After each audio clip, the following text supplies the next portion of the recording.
வணக்கம். நான் உங்கள் அன்பான சயின்டிஃபிக் வேதிக் அஸ்ட்ராலஜர் அஸ்ட்ரோரஞ்சி பேசுகிறேன். நல்லது நினைப்போம், நல்லதே நடக்கும்.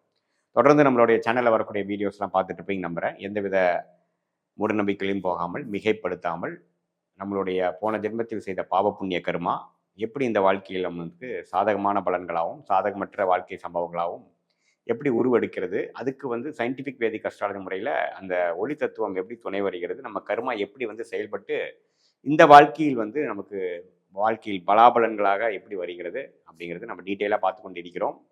அந்த வகையில் இந்த வீடியோவில் நம்ம என்ன பார்க்க போகிறோம்னா, சயின்டிஃபிக் வேதிக் அஸ்ட்ராலஜி முறையில் நம்ம கோச்சார பலன்களை பார்க்கிற அமைப்பில் ஜூலை மாதம் 2025 விருச்சிக ராசிக்காரர்களுக்கு எத்தகைய ஒரு பலாபலன்கள் நிறைந்த ஒரு மாதமாக இருக்க போகுதுங்கிறது பார்க்க போகிறோம். அதுக்கு முன்னாடி சேனலுக்கு ஃபஸ்ட் டைம் வரவங்க மறக்காமல் சப்ஸ்கிரைப் பண்ணுங்கள். ஸோ தட் தொடர்ந்து நம்மளுடைய சேனலில் வரக்கூடிய வீடியோஸ் நீங்கள் பார்த்து அது மூலமாக நீங்கள் பயன் பெறலாம்.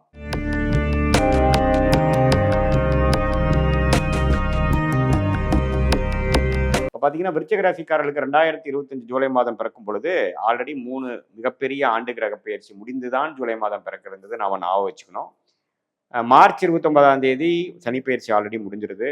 மே 14ஆம் தேதி குரு பயிற்சி, மே 19ஆம் தேதி ராகுகேது பயிற்சிகள் முடிந்துதான் ஜூன் மாதம் பிறகு அப்புறம் ஜூலை மாதம் பிறக்குது. அந்த அமைப்பை வச்சு பார்க்கும் பொழுது விருச்சிக ராசிக்காரர்களுக்கு ஆண்டு கிரகம் என்று சொல்லப்படுகிற குரு 8ஆம் இடத்துல அஷ்டமத்தில் இருக்கிறார் ஜூலை மாதம் ஸ்டார்டிங்கில். அதே சமயத்தில் ராகு பார்த்தீங்கன்னா 4ஆம் இடத்திலும், கேது 10ஆம் இடத்திலும், சனி 5ஆம் இடத்திலும் இருக்கிறார். ஸோ இந்த ஒரு ஆண்டு கிரகத்தின் சஞ்சாரம் எது மாதிரி ஒரு அமைப்பு விருச்சிக ராசிக்காரர்கள் கொடுக்குதுன்னு பார்க்கும் பொழுது, சனி 5ஆம் இடத்திலிருந்து 10ஆம் பார்வையாக 2ஆம் வீட்டை பார்க்கிறார், 11ஆம் வீட்டை பார்க்கிறார்.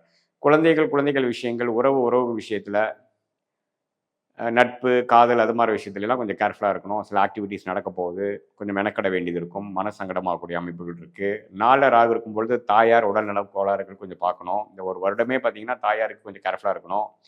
இடம், வீடு, சொத்துக்களில் சில பிரச்சனைகள் இருக்குது, அது கொஞ்சம் பார்க்க வேண்டியது இருக்கலாம். அதை கரெக்ட் பண்ணுறதுக்கு சில வம்பு வழக்குகள் பண்ணி சரி பண்ணி பண்ண வேண்டிய அமைப்புகள் இருக்குது. அது ஜூலை மாதம் கொஞ்சம் தலை தூக்கலாம்.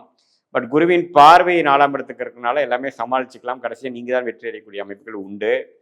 அதே சமயத்தில் கேது 10ஆம் இடத்துக்குனால தொழில் விஷயத்தில் சில சேஞ்சஸ்ஸு, சில மேனிப்புலேஷன், சில ரிஃபைன்மெண்ட்டு, சிலது குறைக்கிறது, சிலது இன்க்ரீஸ் பண்ணுறது, அது மாதிரி சில விஷயங்கள்லாம் பண்ணக்கூடிய அமைப்புகள் கண்டிப்பாக தொழில் அதிபர்களாக இருக்கக்கூடிய, வியாபாரத்தில் இருக்கக்கூடிய விருச்சிக ராசிக்காரர்களுக்கு கொடுக்கும். அதே மாதிரி மாத கிரகத்தின் அமைப்பு எப்படி இருக்குன்னு பார்த்தா, விருச்சிக ராசியோட அதிபதியே பார்த்தீங்கன்னா செவ்வாய் 10ஆம் இடத்துல நட்பு வீட்டில் இருக்கிறது அருமை. ஸோ கொஞ்சம் சுறுசுறுப்பாக செயல்படுவாங்க, எல்லாத்தையும் யோசிப்பாங்க, பண்ணுவாங்க.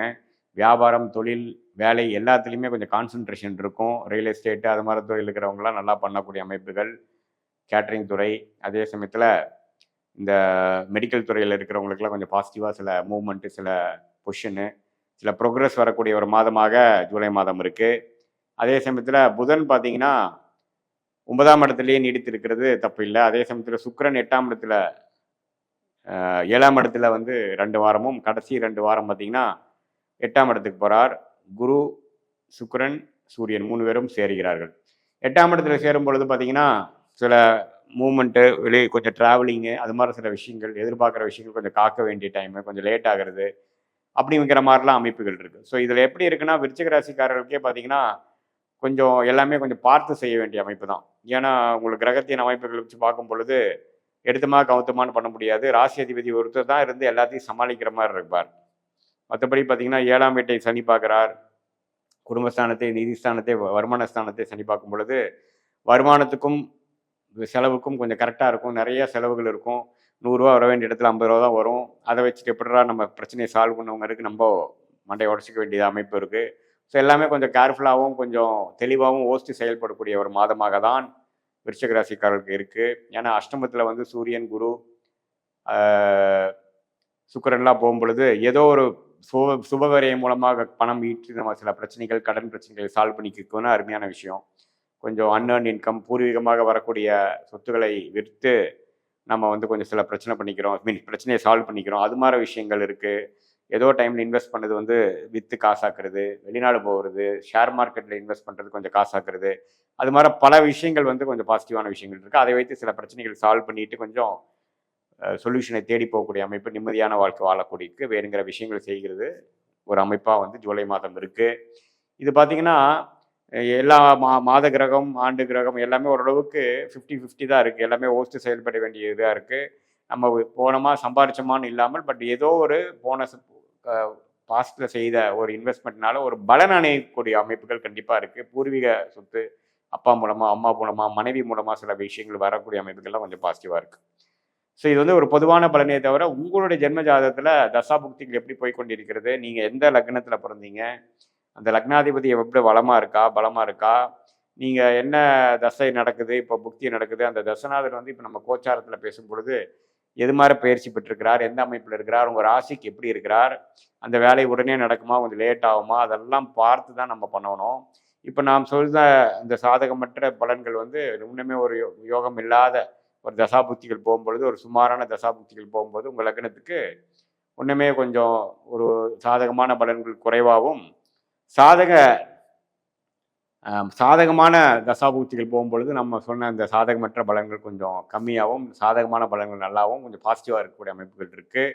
ஸோ இதை வைத்து இந்த கோச்சார அமைப்பும் உங்களோட ஜென்ம ஜாதகத்தில் இருக்கக்கூடிய கிரக அமைப்பு திக்பலம் ஸ்தானபலம் தசாபுக்திகள் இதெல்லாம் வைத்து ஒருங்கிணைத்து நம்ம பார்க்கும் பொழுது வாழ்க்கையில் எந்தெந்த நேரத்தில் எப்படி நடக்கும், அடுத்து வரக்கூடிய மாதங்கள் எப்படி இருக்குது, இது மூலமாக நான் எப்படி பலன் அடைக்க முடியும், எந்த நேரத்தில் எது செய்யலாம், எப்போ சில விஷயங்கள் நடக்கும், அது வரைக்கும் எப்படி காத்திருக்கிறது, அது வரைக்கும் அந்த டைமை நம்ம எப்படி யூஸ் பண்ணிக்கலாம், எப்படி வந்து நம்மளுடைய மைண்டை வந்து ஃப்ரஸ்ட்ரேட் ஆகாமல் அப்படியே அந்த டைமுக்காக நம்ம ரெடி பண்ணி எதுலையுமே வர வேண்டிய வாய்ப்புகளை நழுவ விடாமல் நம்மளுடைய பிராப்தம் எப்படி இருக்குதுங்கிறது தெரிந்து அதுக்கு தகுந்த மாதிரி உங்களோட நடவடிக்கையை வந்து அலைன் பண்ணிட்டீங்கன்னா உங்களுக்கு வாழ்க்கையில் விரக்திகள் இல்லை, தேவையில்லாத சமய விரயங்கள் இல்லை, அதே சமயத்தில் தேவையில்லாத பொருள் விரயங்கள் இல்லாமல் நம்ம பண்ணலாம். ஸோ அதுதான் வந்து சயின்டிஃபிக் வேதிக் அஸ்ட்ராலஜி முறையில் ஒரு உன்னதமான விஷயம். இப்போ கோச்சார அமைப்புங்கிறது பார்த்தீங்கன்னா இந்த ஆண்டு கிரகத்தின் அமைப்பு பெயர்ச்சி, மாத கிரகத்தின் பெயர்ச்சி இதெல்லாம் எப்படி கொடுக்குதுன்னா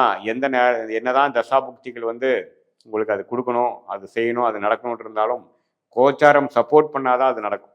இப்போ ஃபார் எக்ஸாம்பிள் பார்த்தீங்கன்னா உங்களுக்கு வந்து வெளிநாடு போகணும்னு ட்ரை பண்ணுறீங்க, வெளிநாட்டில் போகணும்னு ட்ரை பண்ணோன்னா உங்களுக்கு இந்த 8ஆம் இடம் உங்களோட ராசிக்கு 8ஆம் இடம், ராசிக்கு 12ஆம் இடத்துல வந்து சுபகிரகத்தின் தாக்கங்கள் இருக்கணும். அதாவது சரராசியில் சில விஷயங்கள் போகணும். என்னதான் தசாபுக்திகள் வந்து சிறப்பாக இருந்தாலும் உங்களுக்கு வந்து கோச்சாரத்தில் சப்போர்ட் பண்ணாமல் இருந்ததுன்னா அது நடக்காது. ஸோ அது மாதிரி அமைப்புகள் தான் நம்ம வந்து இது மாதிரி சனிப்பயிற்சி, ராகுகேது பயிற்சி, குரு பயிற்சி வச்சு நம்ம பார்க்குறோம். மெயினாக நம்ம வந்து துல்லியமான பலன்கள் எடுத்து அது மூலமாக வாழ்க்கையில் வந்து நல்ல முடிவுகளை எடுத்து நம்ம போகணுன்னா உங்கள் ஜென்ம ஜாதகத்தில் வந்து துல்லியமாக நீங்கள் எந்த நேரத்தில் பிறந்தீங்க, எந்த தேதியில் பிறந்தீங்க அதெல்லாம் வைத்து இப்போ நாம் சொன்ன இந்த ஜூலை மாத பலன்கள் சொன்னோம் பார்த்தீங்களா, அதெல்லாம் நம்ம மிக்ஸ் பண்ணி நம்ம சேர்த்து பார்க்கும் பொழுது எந்த நேரத்தில் எது நடக்குங்கிறது பார்த்து அதுக்கு மூலமாக நம்ம செயல்பாடுகளை செய்து நம்ம வாழ்க்கையில் வெற்றி பெற முடியுங்கிறத நீங்கள் தெரிஞ்சுக்கணும். மீண்டும் மற்றொரு காணொளி சந்திப்போம். நன்றி, வணக்கம்.